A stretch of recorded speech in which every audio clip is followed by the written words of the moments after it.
Welcome to the podcast. We're so glad you joined us. And we are in the midst of Lent, but we're also just kind of continuing a theme that we've kind of been working through on marriage and belonging. And I am extremely excited about this podcast Yes, today. yes. Because I really feel like this is almost like a key, something that I want to start incorporating even into our courses. Yes. And that is the concept, the Gottman concept of bids for connection. Now, one thing, all right, let me just give an example. I've often thought about, like, when you hear about some older couples, right, who they say, oh yeah, like he brought flowers home for her every day. Right. Or every morning he brought her a cup of coffee in bed. Or, like she always made sure that such and such was present when he walked in the door. Like something really consistent. And like Mike and I have said many times, we are not that kind of people. Just because we're very inconsistent. But I've often thought, because some people will say, oh, that's what I have to do. Oh, that's what I have to do to have a good marriage. And I'll tell you right now, that's not true. Maybe it's great for those people, but that's not the way we do it. There's lots of different ways to have a strong relationship. But what is it about that action that was so important to that couple? Yeah. And when I read this article, I realized, actually it was a series of articles. I read a bunch of things about this, but I realized that's what it is.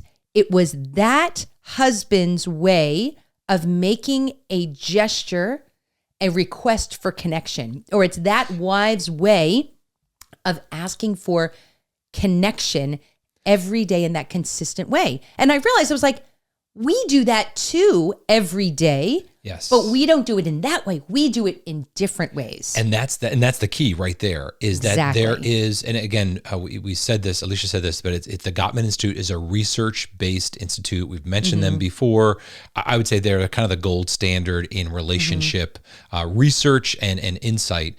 And what Gottman calls bids for connection is that basic emotional unit of reaching out for connection with one's spouse, and really with anyone in a relationship. Yeah, right? It's actually for anyone. But we're going to talk about this specifically in regards to marriage and a little bit about parenting. But I think it's good to recognize that this is present in any relationship in which you have an emotional connection to a person. That's right. And these bids are just the sending and receiving. It's the giving and the taking, if you will, of these emotional requests, right? For a deeper intimacy, for a deeper connection with a person. And we're going to break down what do we mean by bids for connection? What do they look like? How do we do them?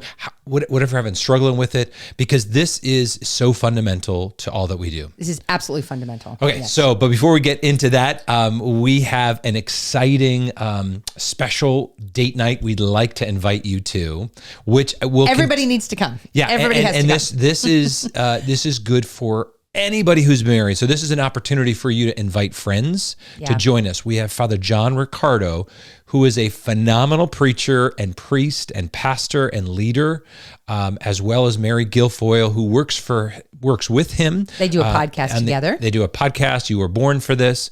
And we're going to be talking about complementarity between men and women. Yes. Which Father John is really passionate about and has a great insight to, but also complementarity between priest and lay. Yeah. And so if you are married, or if you're a priest or a lay member, you want to come and join us. This will be April 30th. April 30th. You can go into our website and you can register. The only way to get into and watch this date night is if you go to the website and register, and then you will get the Zoom link and be all ready to go. And I really think this is like kind of a hot button issue in a sense, because I do sense that there is a lot of false information, damaging even information about complementarity between husband and wife, the different roles of husbands and wives. And we have found Father John Ricardo, number one, has been a huge cheerleader for us And on a personal level, he has been so good to us and such a blessing to our ministry. But I think he is a blessing to the church. Yeah, he's got great insight. And actually, I believe his dissertation was on Ephesians 6. Yeah, and on men and women. So you will want to join us on April 30th. Yes. And also, we've mentioned this before, but it is all coming together. We are going back to Australia. Hey, Aussies, we're coming back.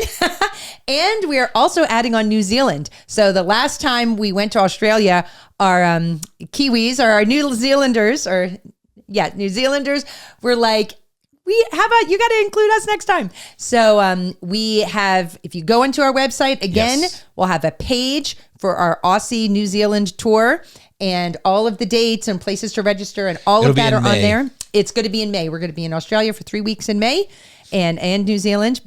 And we're going to do all the fun stuff. We're going up to the Great Barrier Reef. We're going to do the Lord of the Rings tour. We're going to Hobbiton. I'm all in. We're going to do all of that. So anyway, if you are listening to this and you're in that area, please go to the website and see everything that we're doing there.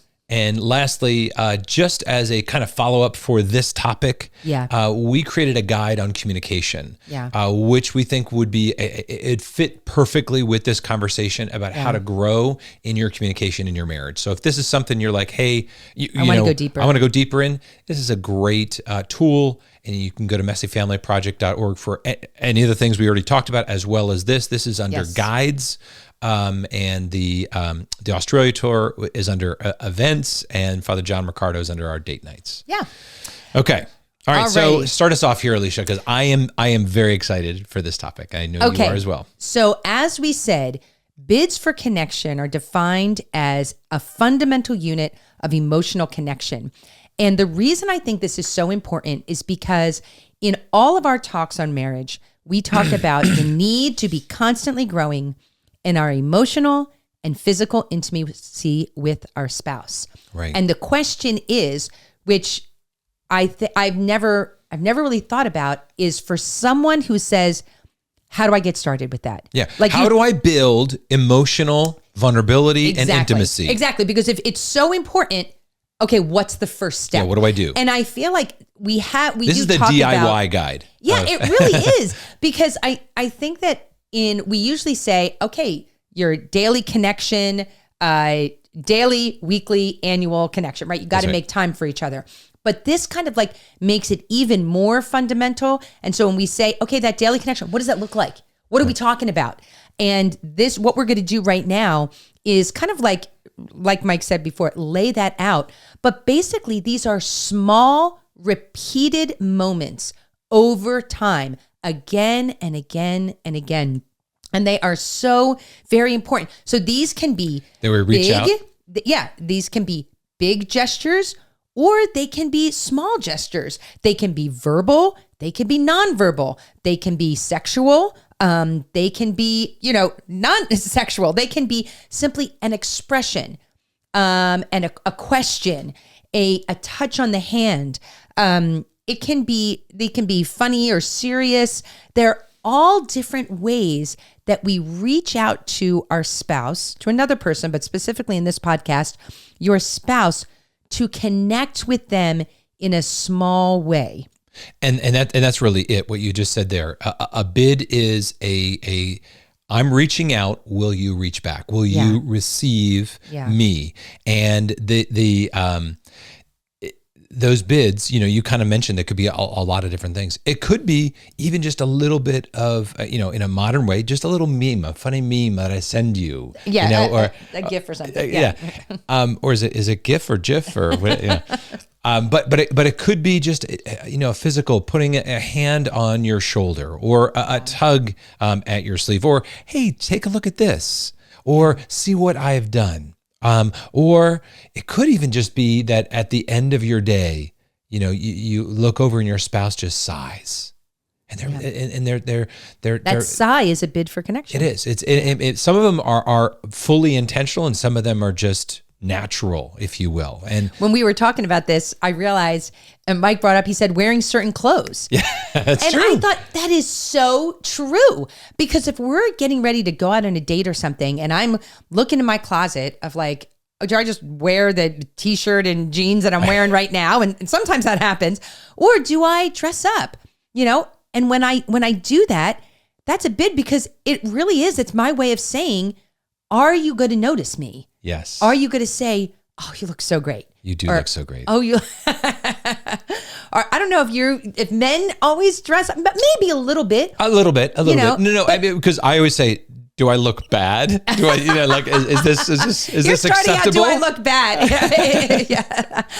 But I think that's even wearing certain things, getting dressed up in a certain way, is that bid to say, will you notice me? Will you notice the effort that I'm putting in, for this? Or even like a husband making reservations at a certain place, just kind of like thinking ahead of time on those things. What is that? That's not just okay, this is something I'm checking off my list, but that's like a way of like, I'm reaching out to you to do this for you. And kind of going to now the why this is so important. Yeah. Why are these things so important? Because we've kind of said it, but I just want to repeat it. This is the first step, right, in intimacy. This is the first step in becoming more vulnerable. This is the first step for us making a lasting, powerful connection. Again, they're often these small little efforts, but it is the building block. It is the first unit. It is that first step forward. We had the podcast with Father Sean talking about healing our broken hearts, right? Yes. And he talked about vulnerability, right? Yeah. And it's like, well, how do we do that vulnerability? How do we go there? Right. It's these small little bids for connection, right? Vulnerability often doesn't start with us revealing the deepest trauma or some intense thing. Yes. It starts with little bits, and it might get to us being able to reveal. So if you ever want someone to respond to some or share something that, like, I know there's something more going on, start small. Because what you're doing is you're building up a deeper layer of trust that I can reach out and I will be received, even if it's just a small little effort, right? There's nothing small in the grand scheme of your relationship. That's true. That's true. Yeah. That those little bits all matter. And every time, you might make a bid where it's just like, I'm having a hard day. Yeah. What are you going to respond to? What's your response to that, right? I just need a hug right now, or I feel really insecure about this, or I'm not sure, did I do this right? Yeah. I just want to spend more time with you. Yeah. Not in a whining and complaining, but just as a authentic sharing, right? That's a vulnerable sharing. That's the basic unit of vulnerability. That's the first step forward. If you're uncomfortable or unsure how to do it, we're going to kind of walk through that, but that's what a bid is. That's why it's so important. And I think that even if there's something going on because I've had this happen where there's something that's really bothering me in our relationship or something that I was really hurt by, and I don't know how to express it in the right way. I think, and one of the reasons I just love this topic is because it just resonates with my heart, because now I can see if I need to bring up something like that, I can make I can reach out in a small way, because if I'm really feeling insecure and like, my heart is like wounded and I want to show it to you, but I don't know how to start. Let me make that small gesture first. And then when that's responded to, then I can go a little deeper. Then I can begin to feel that stronger connection and place of safety, and then reveal like that deeper part of me. Yeah. And I think that when I was reading this again, why I was so excited to share this is because when you hear this, and I hope this is happening when people are hearing this conversation, it resonates with your heart. You're like, I know that is true. That's right. We're defining something that I think is everybody's experience, but we don't know, we don't notice it. We haven't been able to articulate it. That's right. In this way. And I think that when we articulate it, then we can do it more intentionally. And just kind of going back to something you said about the whole idea that a bid is a movement out. It's sharing something. That's the first step. But intimacy grows when it's received safely, when it's received and welcomed and appreciated, right? Right. And I think it's like we always talk about in our podcast and a good research on or information on marriage is that it begins with vulnerability. You can't have intimacy without vulnerability. It's the first beginning. And that bid is that vulnerability, is that openness, but then it's being received safely and welcomed. Mm-hmm. And again, in light of all of your relationship, mm-hmm. those bids are more powerful than possibly almost anything else. Right. And how they are both given and then received. Right. And this is the way Gottman talks about it. The responsiveness, the presence, and the emotional generosity. I love that word, emotional generosity. Yeah. They all outweigh logic and arguments and even romance when trying to predict long-term happiness in your marriage. Yeah. So I'm going to say it again, right? Your responsiveness to bids, mm-hmm. your presence, being present to noticing them, right? Yeah. And your emotional generosity, your response to, mm-hmm. those are better predictors than your logic, your argument in even romance mm-hmm. right. for your long-term happiness in your relationship. And I think that that's really important too, because I think that there's some couples, again, I feel like this is such an equalizer, because some couples argue a lot. That's right. And some couples never argue. I think that we're probably in the middle. I think that we're kind of like, depends on the season, right? That's true. But that is not a predictor of our long-term happiness, because we make and receive in our relationship bids for connection all the time. Yeah. Especially when we're working together, of course. Right. But I think that connection, that kind of helps. Those are threads that connect us to each other. Yes. And then that's actually a better indicator of how we're doing in our relationship than how often we argue or how often there's romance in our relationship even. That's right. That's the other thing, is that a lot of couples, and we've experienced this with our friends and even talking to my parents, they have less romance. I mean, they still have romance in their relationship, but less romance than when they were younger. But that doesn't mean that they're not close anymore, or that on the contrary, they can have they're even stronger physical and emotional intimacy with each other. Yeah. But what is it? What's that equalizer? It's these bids, these daily connection. One thing when we were doing this that Mike said, he said, one bouquet of flowers can't make up for 1,000 rejections. That's right. And so we're not saying the bouquet of flowers isn't important. And we're not saying grand gestures like that or some other. Exactly. And there's a place for those. But if those are given, they can't make up for the thousands of ways that your spouse may have sat there inside or asked to talk or just said, hey, can you sit down with me? Or the rejection of all of those little things. It's very hard to make up for those with one grand gesture. And they ask the question, well, how often can should you receive bids? As often as you can. Yeah. There was we might get to this statistic later, but it's like there was something like the ratio needs to be better than 5-1, meaning you respond positively.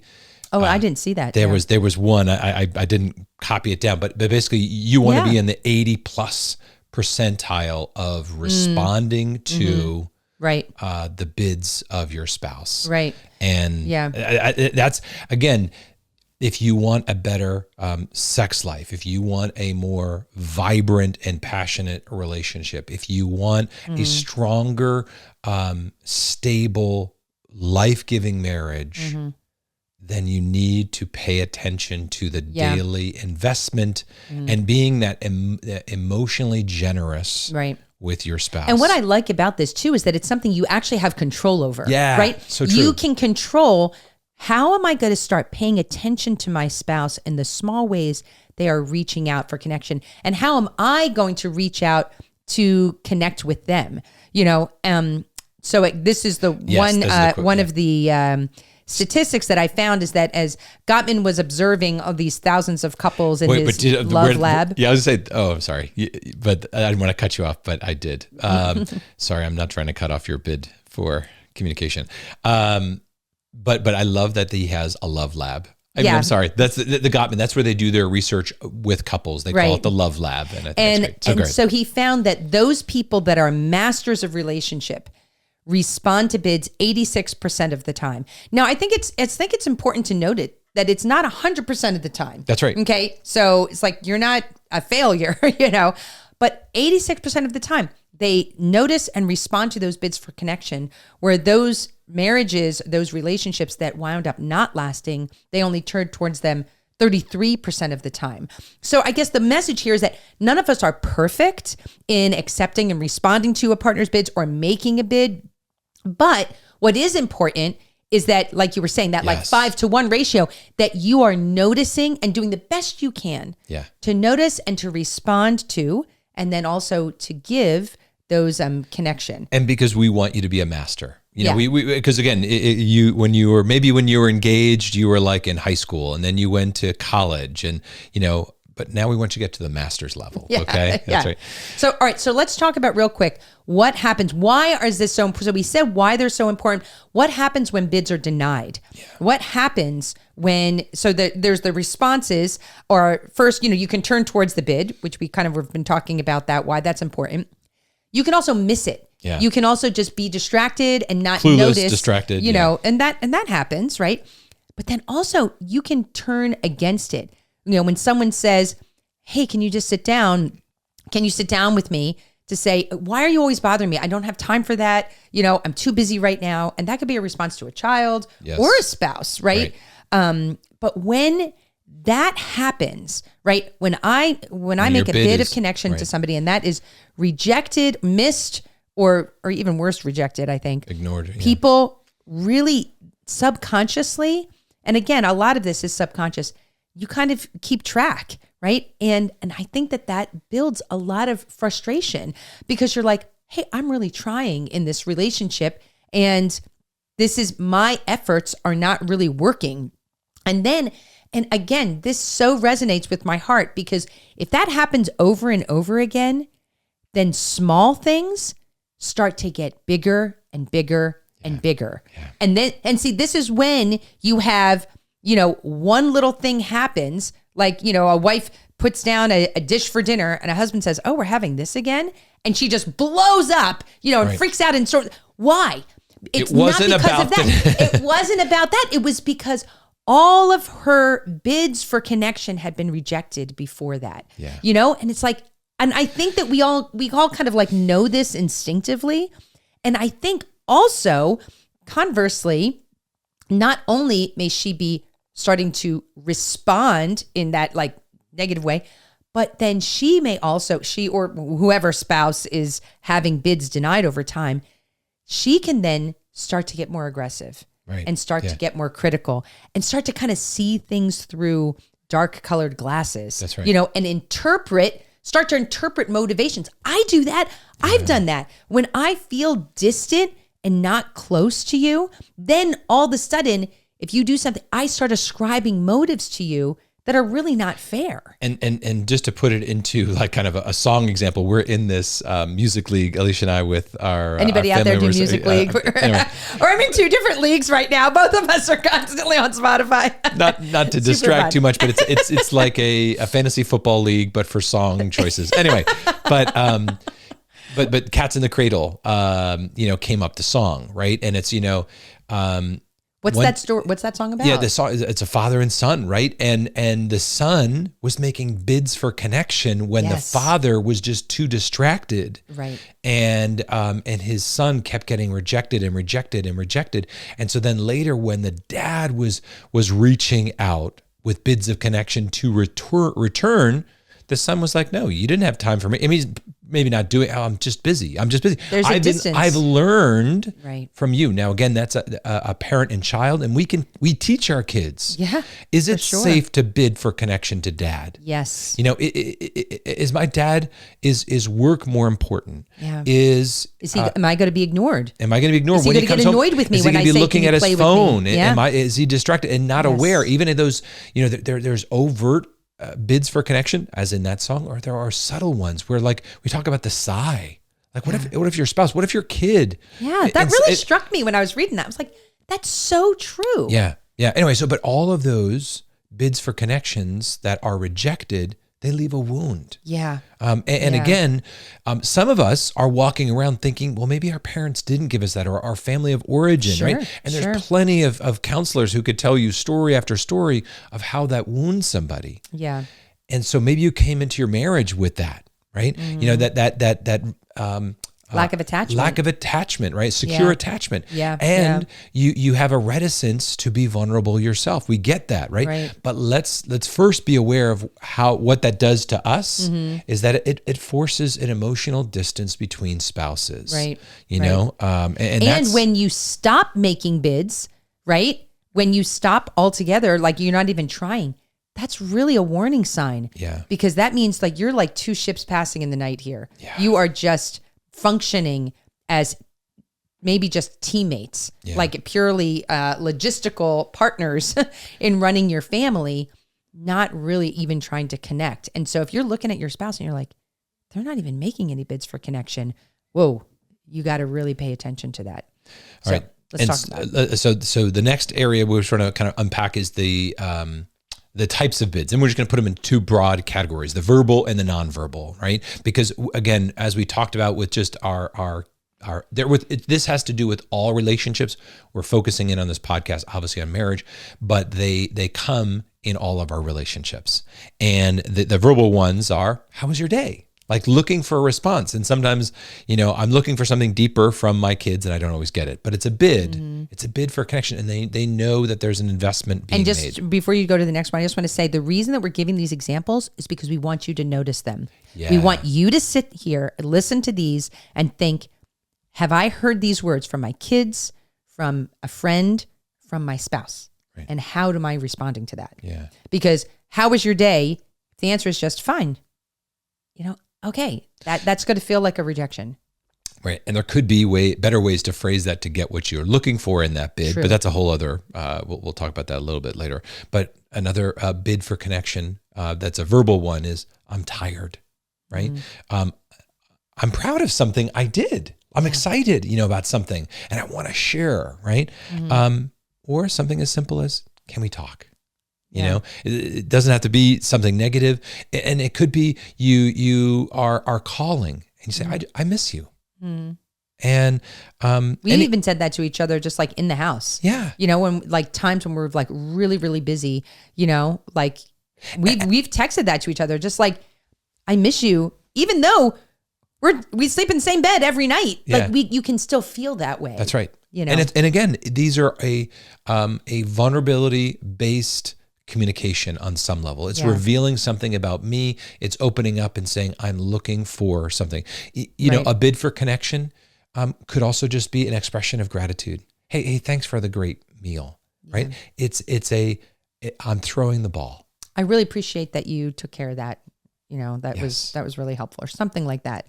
But then you have your nonverbal bids, which I think is also really important to notice because they're kind of like, can be easy to, you know, skim over, right. But just even like a touch on the arm or like when we're sitting at mass, like holding hands, you know, or just like putting your hand on, you know, a knee or something like that, a smile, a wink. Oh my gosh. Mike winks at me. It's like my heart flips every time. I don't know why. It just is, you know, which I love it. Even prolonged eye contact. We kind of talked about that earlier in this conversation, just even like at the end of the day, just like looking across at the table and just like locking eyes, you know, and Father Sean talked about that too, about like how that is, there's something that's really powerful about that, of just being able to lock eyes with each other and hold the other's gaze. You know, that is a bid for connection. We've talked about the 6-second kiss, right? Yeah. Like instead of a peck on the cheek, like, or just a peck on the lips, what about like holding that kiss for 6 seconds? That's a bid for connection. That's saying, I want to connect with you. Yes. Maybe not even in a sexual way, but just, this is our expression, right? Our physical expression as a married couple of like, I really love you. I miss you. That's right. You know, really attentive listening when your spouse is speaking, to look at them, to show on your face that you're responding, you're smiling, you're nodding your head, right? Like all of these things, you are actively engaged in what they are saying. Now, for me, for both Mike and I, like as extroverts, that's very easy to do. But even if you're not an extrovert, that's not something that comes naturally to you. If you want to be a master in your relationship, start thinking about that. That's right. How can I begin to respond? I'll tell you right now, if I'm talking to somebody and they are like, have like a deadpan, like their face is like not responding at all, I'm thinking, are they even listening to me? Like I know physically they can hear me because they're right across the table from me. Yes. Like I've had that happen, not with close friends, but with just people I've met. But that responsiveness, facial responsiveness, even that is a bid for connection, because that is a way of saying, I want to keep this going. I want to continue to hear from you and to connect with you. And I know we all live in a busy world, but that is when you miss those bids. Yeah. You know, when we're distracted, when we're busy, when we're spread thin, right, we miss those things. And because bids in general aren't loud. That's right. They're often very small and very quiet, and you've got to be attentive to them. And so if we're busy, you're not going to notice, and you might even get annoyed by bids. True. That's because when you're busy and you're running to an urgent, like we just got to rush out and we do, whether it be your spouse or a child may just put their hand on your shoulder and you'd be like, be mindful of that, right? So we've been talking about how to receive them, and we're going to actually talk about noticing them, but let's talk really quick about how to make an effective bid. All right. So if you're listening to this and you're like, okay, well, I'm all ready. I'm ready to respond. But how about if I want to make a bid for connection, if I want to connect to my spouse? So first of all, you have to recognize that if you want to make bids for connection, it is a bit of a risk. That's right. But the good news is that it can be small. It's not a huge risk, right? It's not huge vulnerability. Yes. You can make it small. But part of the effectiveness of a bid is expressing your need openly. Just making it really simple, easy to be noticed. So you don't want to say, you've been so distant from me. All right, that's not helpful. Say, I feel distant. I'd like some more time together. Like I'd love to be with you more.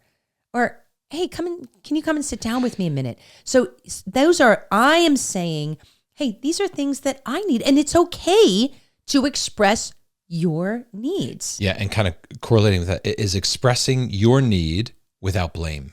Kind of you alluded to this already, but it's like instead of saying you never pay attention to me. Yeah. Oh, don't do that. Yeah, right? Instead say I miss feeling heard, or I miss the times. Or even I miss you. Yeah. Because then you're saying you're not the problem. No, you're an object of desire for me. That's right. Like I miss being with you because I like you. And it's being honest. And exactly. So there is a vulnerability. There is a risk involved in saying that. Like you will come across, and you have to get over this. You may feel like, oh, I'm coming across as weak or needy or whatever. Be authentic. Yeah. Hey, I miss you. Yeah.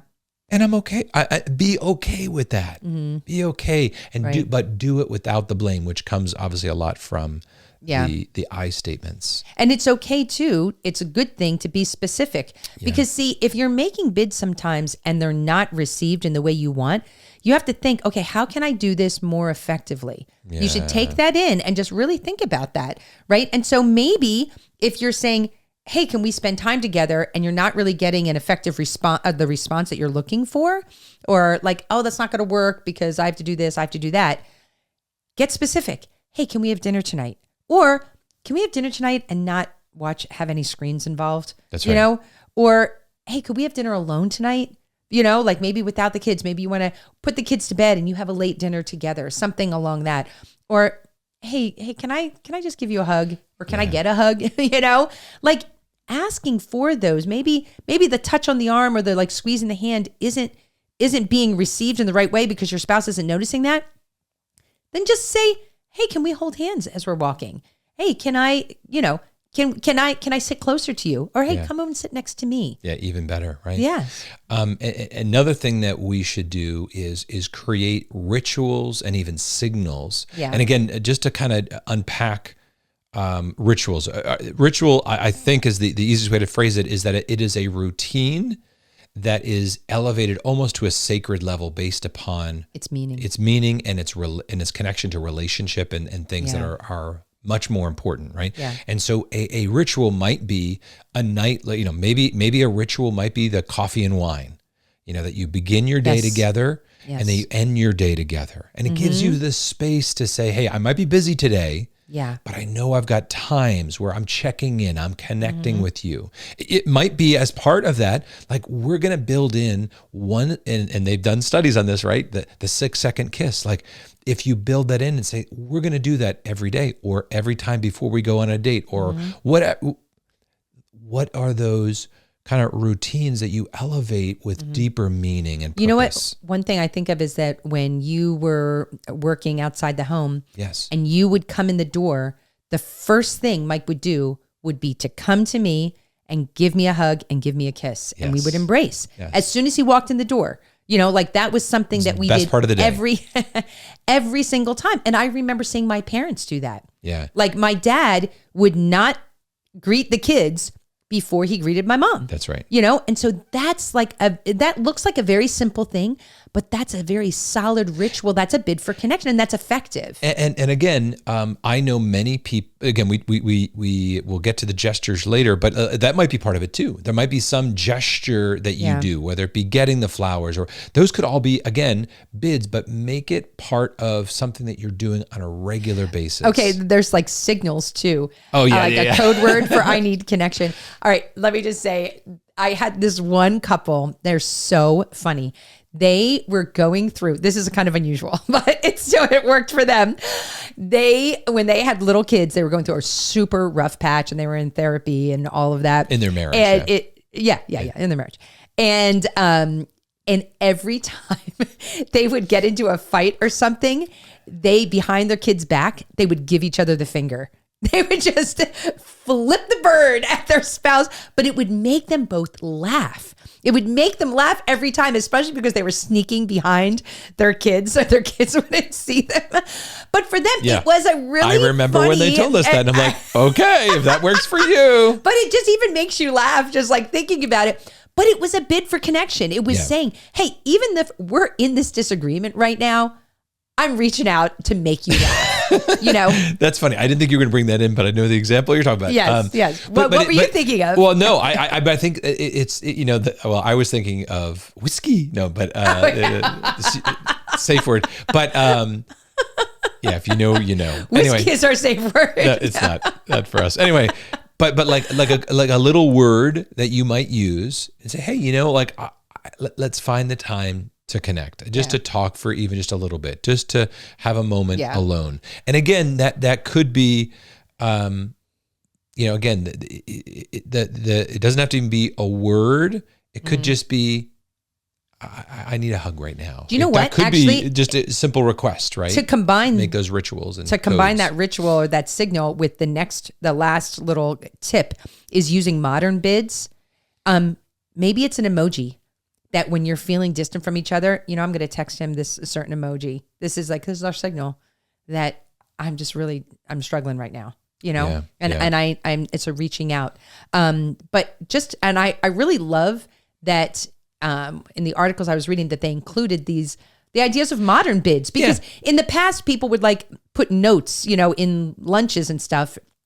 And maybe you still do that. Like maybe people do that. Yes, that's true. I did do that. But now maybe there's texting somebody, or sending a thoughtful text, or sending a memory. Yeah, right? The memory I like sending. Just because it's a little bid, a little invite, a little opportunity to put it out there. Or even I've seen on Facebook or whatever, shared memories of between spouses, posting old things, or just an upbuilding way of even on social media, using that as a way of connecting, maybe again with your spouse or with a friend or a parent or even a child. These are all things you can do. Or even just saying, hey, I listened to this song and I thought of you. Sending a link, to, but this is, I love this song, always makes me think of you. What a beautiful gesture. A way, that's a really thoughtful and effective thing. And maybe some people really respond to things like that. Or maybe there's a movie or a show, or hey, I would love to rewatch this with you. Yeah. And so that may be an effective bid for your relationship. Okay. So now we've kind of mentioned some of these ideas already, but just how to notice and respond to bids is important. Yeah. And I'm going to give an anti-example first. Okay. I remember working when I was in politics. There was this guy who, he was pretty important, pretty high up on a national level. But every time that I met with him, he was on his computer, on his phone, having a conversation and meeting with me.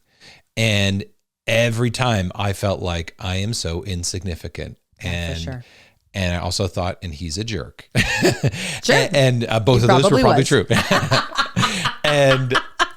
But it was funny because later I found other people, even people who he reported to, who also joked about how kind of full of himself. He treated everybody the same way. And so, it wasn't just you. But really, how to notice, and we mentioned this earlier, but is you've got to slow down. Yeah. We're in a busy world, and people are always more important than things, and things are things you have to do, things that you may even feel like an urgency to do. Yeah. Are they really more important than the people in your life, right? Yeah. We need to prize people. And so that presence. when we see someone, again, let's start with our spouse. When our spouse is present, phones down, focus in, look him in the eye, and be ready to listen and respond. Again, we're not going to do this 100% of the time, but we're shooting for 80% of the time, right? Shoot for 100% and it'll wind up with 86. Yeah. But when someone speaks, we need to begin by active listening. And active listening isn't just hearing the words, right? But and I know this can be frustrating sometimes if you're in the middle of something and somebody wants your attention, and you can say, sometimes you can ask for, hey, could we, could I get back to this in a second? I just want to wrap this up and I want to give you my full attention. Yeah. That's appropriate. That's okay. Yeah. But active listening means you've got the eye contact. Yeah. You're listening to more than just the words that are being spoken. You are not being distracted or interrupted so that they can share, even if it's oftentimes the quicker you unentangle yourself from everything else that's going on in your life, the quicker it actually might be, like not that you're trying to be efficient, but it actually becomes efficient if you dispel it. Because I'll tell you this, that sometimes it's just instructional. Alicia is saying, hey, when I am gone, can you blank, blank, blank, blank? Well, when I am multitasking, I am hearing almost nothing. I mean, maybe 25% of what she's saying. She hears, Mike, when I'm gone, blah, blah, blah, blah, blah. Wah, wah, wah, wah, wah. Right? But which is why I text him, because I want to have a written evidence that I signed. But again, just thinking about that active listening, that you're removing the distractions, you're focusing in. Yeah. And then active listening requires you to respond back and say, hey, like if they say, I had a really hard day. Yeah. Oh. Yeah. Maybe you ask a follow-up question. Oh, why was it so hard? Or I'm so sorry. Just the empathy, right? Yeah. You're reacting to what you heard. You're repeating back. So like, did you hear it correctly? Yeah. Because you may also, and I think active listening gets you out of yourself, because sometimes, and we'll talk about this next, but sometimes because of our own vulnerability, or our own lack of vulnerability, or our own weakness, we might respond to what we thought they said as opposed to what they actually said. Yeah. And we need to repeat back and be like, hey, I hear that you say that you feel like you miss me. Is that what you're saying? Yeah. And maybe they didn't say it, their bid wasn't perfectly worded. But if you think that's what they're looking for, go there. Repeat that back. Or even if somebody comes in and they're like, I am just so frustrated with this situation. And if you're just like, in your mind, like, yeah, because you're always frustrated about things. Okay. No, maybe it's slow down, say, what's going on? Oh, wow. This situation really seems to be bothering you a lot. Why do you think that is? Right. Is there anything I can do to help? Like those kinds of responses, and recognizing that it's really, again, kind of like we gave the example with like the wife and the dinner, it's like, it's not about that. There's always like emotions and backstory and things like that to recognize and to really see what's really going on in the heart of this person. And you kind of mentioned this already, like the common mistakes after being distracted, which we mentioned, and like kind of missing it all together. but misinterpreting the intent. That's important. Like, she's telling me she's frustrated because she wants me to come in and solve her problems. Yeah. Well, and maybe that's not it. Or she's saying something and it's just a complaint or criticism of me. Exactly. Yes. It could be that. I'm sorry. Yeah. Or it could be just offering criticism of just maybe, somebody comes in and it's just like, oh my gosh, I was late for this doctor's appointment again and they charged me $25. And that is just so annoying. Saying something like, well, next time you should just make sure you're there on time. That's basically criticism. That's right. That's right. Instead of acknowledging the fact that, so true. Yeah, that is really frustrating. I am sorry that's only happened to me once and I never let it happen again. But I didn't criticize you for it. Yeah, no, you did not. You definitely did not. You're like, that's stupid. but when that bid is offered, when that comment is made, even responding with things like, I see you, I get it. Yeah. Oh my gosh, that must be hard, right? Oh, and actually I do that with our kids a lot, even like with toddlers, when they're crying over something that's really frustrating for them. A lot of times I do this with my grandkids now. I just kind of kneel down in front of them and say something like, I would be really frustrated too. Yes. Yeah, that's so annoying. Your milk spilled all over the ground? Yeah. I hate when that happens. Yes. Because I do, because any mistake they make, usually I've made that mistake at some point in my life as well. You can do that with little kids. You can do that with adults. You can do it with teenagers, just being like that empathy of saying, yeah, I've experienced that emotion and that stinks. Like that's the worst. And what happens when you make that shift towards empathy or you're getting out of yourself? Again, not that your child might need correction. You really probably shouldn't be correcting your spouse. We have a whole podcast on that. But even in that situation, whether it's your spouse or when you start with empathy, even if you're going to lead to with your child a correction, what they could do differently, But if you start with the empathy, one, they're going to be more likely to listen to you. Yeah. But two, you took what was maybe an accident, a mistake, or whatever, and now you turned it into a relationship building opportunity. Absolutely. Right. And you also change your own attitude when you make that statement of empathy. Yeah. And you don't do it just falsely, but you actually believe like, oh man, I'm so sorry that happened. That can be very frustrating. It changes your tone. Yes. It changes their tone, and that whole relationship is stronger. I mean, these are all little investments we're making in the relationship bank account of our spouse and our kids. And I think like one of my thoughts was like how our daughter Abby, who's now a wonderful young woman, when she was little, if I was like trying to rush to get out the door, she would just cry because she was like, she couldn't find, I'll get all stressed out if she can't find her shoes or this and that, and for me, instead of focusing on this child is an obstacle to me getting out the door what I want, to having that empathy of saying, yeah, you can't find your shoes. Yeah, that's really frustrating. Here, let me help you. That helps me. Right? That helps me to calm down and for me to really see something from her perspective, because there's times when I'm rushing and I can't find something and I'm really frustrated too. Yeah. Maybe I don't stand there and cry, like a toddler, though there've been moments. Sometimes, right. Or it felt like it. Yes, it felt like I wanted to. But I think that it helps us in our hearts. All right. So these small responses of when somebody shares something, to ask follow-up questions. Don't just say, you can say maybe that sounds really hard, but you can say, that sounds really hard. What was going on there? Yeah. Or can you describe it a little bit more? Yeah. Give me a little like bit more tell me what context. happened, or whatever.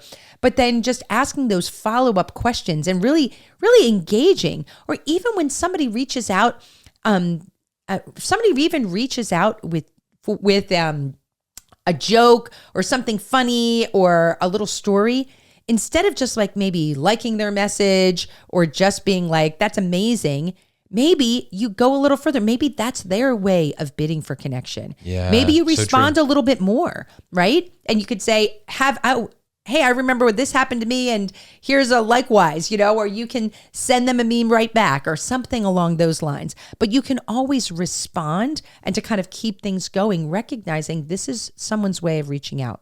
Okay, so let's just talk real quick too about, because some of you may be listening and think, you know what, even though that sounds really easy for you guys, when I think about reaching out for emotional connection, it just makes me scared. Yeah. Because I've tried this already. I've already been burned several times. Yeah. And I don't want to reach out anymore. Yeah. But if you're hurt and you just, you just don't want to do it. And so the first thing I think you have to do is you have to acknowledge the fact that you have reached out and you have been rejected. And that was really hard. Right. I think you have to have a little bit in that spousal relationship or in other situations. Yes, exactly. But I think that kind of starting there and just really giving yourself that grace and loving yourself in that place, and just saying, what? Patience with yourself. And just like, what? I'm just acknowledge, that was really hurtful. And know that God sees you. He sees you. He loves you. Maybe bring it to him in prayer and say, Lord, give me the grace. Give me the grace to reach out again. But don't stay, you starting with that acknowledgement. And then stay there. I think that after you recognize that, you acknowledge that, then I think you have to say, okay, what can I do? What is a small way that I can reach out that I think is knowing my spouse, right? Knowing what they respond to. This is where love languages come in. That's right. I think this is why these bids for connections are so fundamental, because you can stack a lot of things on top of them. If you know, okay, this is my spouse's personality, this is their love language, this is their temperament. Okay, I'm going to reach out in that way, in a small way that isn't a huge risk, in a small way that's maybe, like we said before, we gave you some using the I statements or, these brief, small things. Set that out and just be realistic.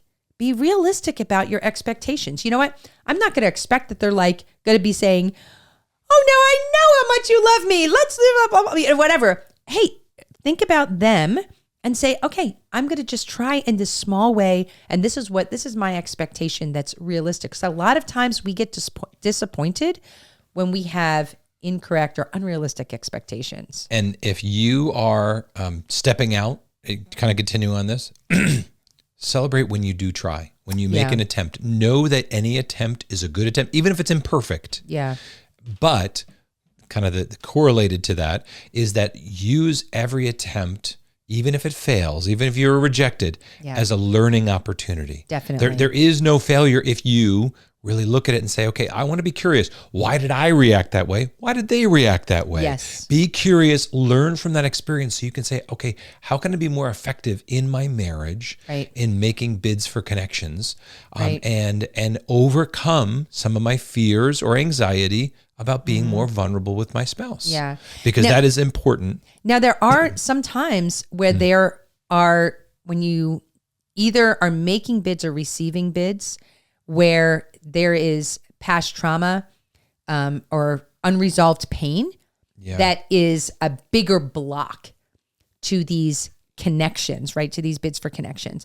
And so this could show up as avoiding emotional conversation. Somebody says, I was really frustrated today. And you're just like, okay, so I can't handle this. Okay, bye. You don't want to have any kind of emotional conversations at all.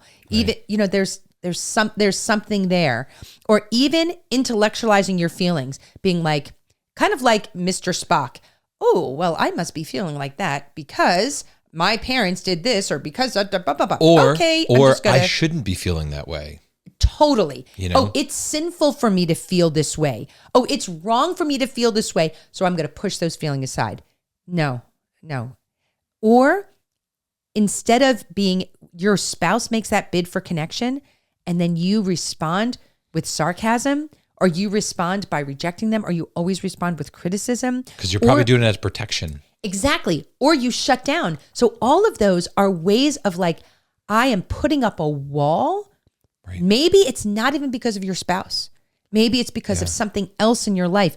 And that really requires some self-examination and for you to really think about, why am I reacting this way? And maybe even that's time to bring in a counselor, bring in a therapist to help you work through that. Hey, every time my spouse reaches out to me for connection, I just can't respond. Yeah. I freeze up. And it's not because of any trauma in our relationship. There's nothing they can do about it.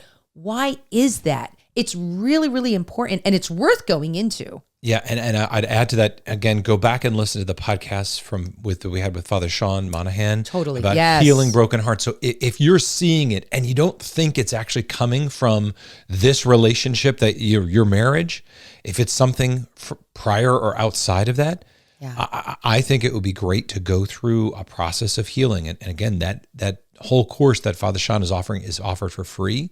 And or going to a counselor or together, right?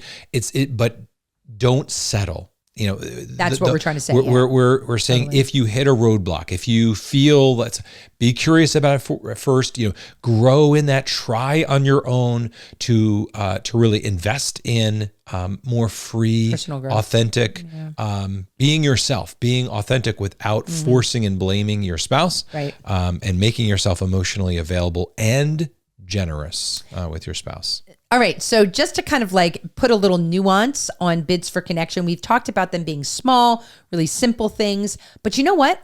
There is a place for grand gestures. That's right. Right. So there is a place for that annual getaway, right? There is a place for things like that. And I'm even celebrating Valentine's Day, that we just had last month, or maybe it's a birthday, an anniversary. Those things are also bids for connection, right? And this is something, honestly, as we've gotten older and we, our kids are getting out of the house and our life is changing, I think it is important that you have new experiences together, because I think when you do that, that's another way of the two of you sharing something, sharing a connection that you may not have with other people. I'll never, ever forget, we had this one couple come on our getaway, and they were a young couple, had 4 or 5 kids at home. And when they left at the end of the weekend, they just said to us, you know what? We were feeling so distant from each other and we were in such a bad place, but just being here, being alone, having fun together, doing things without the kids, we have totally been able to renew our relationship. Yes. Because you know what? For them, it wasn't anything serious. It wasn't a defect in them as people. It was just, they had no bids for connection and receiving and giving. And they were that's too what busy. they needed. Exactly. You're in the thick of it. And I'll add that I think that when you're in moments of transition, especially, or at those annual, almost ritualizing your anniversary, the birthday. Oh, for sure. Yes. Particularly your anniversary. Ritualize that. Elevate that into a grand gesture of substance, not just we're going to do what we always do. Right. Maybe you try something new. Like one year we went away to this crazy resort that had, we did bowling, we did skeet shooting, we did, bourbon and cigars, we did swimming in the middle of winter. I mean, it was just crazy, wonderful, but those grand gestures, you don't need them every day, every week, but it keeps things fresh. But it does. And so they can be, new experiences, or they could be, we're going to take a class together, or we did a dancing class once, which we probably should do again. But,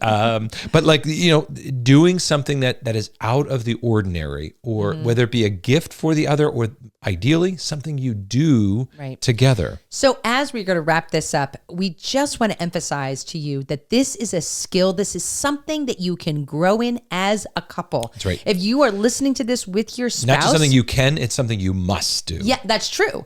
And so if you're listening to this with your spouse, you should recognize you don't just accidentally drift into intimacy, right? Great relationships don't just happen. They don't just happen. They are built intentionally. And also during Lent, this is actually an excellent time for you to have this conversation, because you can make a Lenten resolution to, it's we're going to make this many bids for connection every day. We're going to respond in this way. This is like a Cana 90 thing. Yes. Right? This is what we're trying to express in Cana 90 with that commitment of mercy, right? Of looking at your marriage, which is your path to holiness that God has given you. You are morally required to grow in relationship, in emotional intimacy with your spouse. So go ahead and set some goals together, right? Say, we're, like Mike's mentioned, the ritual. Create a ritual that you're going to do every day together. Yes. Have your daily or weekly connection time. Maybe that's one of your Lenten commitments. Maybe it's a certain area of growth. Maybe it's always in regards to chores around the house, or maybe it's in regards to an emotional connection, or maybe it's in regards to a work issue, right? Say, this is an area that we feel really distant from each other, or this is like a time hot button area, or this is a time of day that's always really hard for us. Focus on that. and say, hey, we want to grow in this area, and let's set a goal together on how we're going to do that. Because I feel like when you come together with your spouse and you say, okay, here is a very concrete thing that we can do to establish better connections, even just setting the goal increases your connection with your spouse. Yeah. So to wrap this all up, these bids, these even micro, micro gestures, right? Yeah. Of you looking at each other. Sending and receiving could be completely nonverbal, right? Yes. But you know that your marriage takes effort. It takes work. And most of the work is small, hidden, and unseen often by the outside world, but it needs to be seen and felt by your spouse.